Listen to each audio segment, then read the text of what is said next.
Will the Minister update the House on how the agriculture sector is contributing to jobs for hard-working Australians and growth in the Australian economy?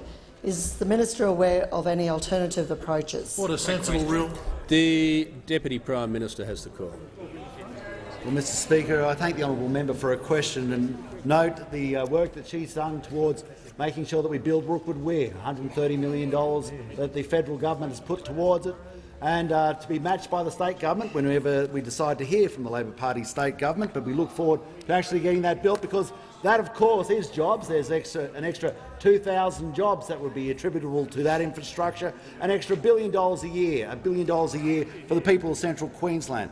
I also note the work that the honourable member has done for Beef Australia, where we secured an extra $3 million to go through the 2018 Beef Week in Rocky. But she also talked about the work that agriculture has done. Agriculture is more than carrying its weight. In fact, in our nation, agricultural exports are now our second biggest export after iron ore. This comes on the back of the work that's done on the free trade agreements with China, Korea, Japan. And I might note, with our relationship with the United States, that it is one area that we have a trade surplus, in that we send them about $5 billion worth of exports. We import about $2 billion worth of exports. So we actually have a trade surplus in agriculture with the United States. It's also very important, the work that we are doing in improving beef roads, $100 million to beef roads, $100 million for beef roads, and the $594 million that we put into the inland rail so that we can create that corridor of commerce from Melbourne up to Brisbane through the inland. We put $100 million on the table for the Outback Way because we believe in the vision of sealing the third road across our nation, through the Alice, from Winton through to Laverton.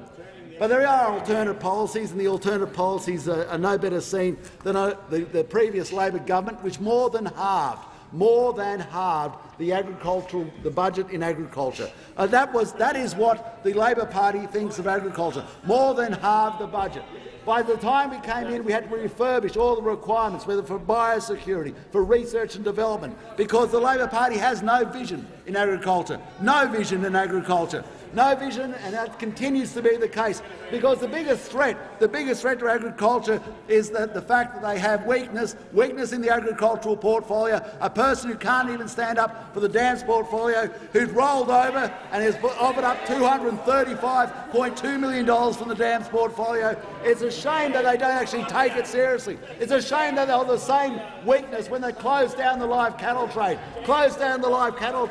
and created massive problems through the north of Australia. It's the same type of weakness they showed when they brought all the water back from Colorenabye, all the water, and put 58 people out of work in a town of 700. That's the sort of decimation you get with the Labor Party, a party that does not believe in jobs in regional area, a party that does not take agriculture seriously, a party that would put at risk our agricultural future in this nation.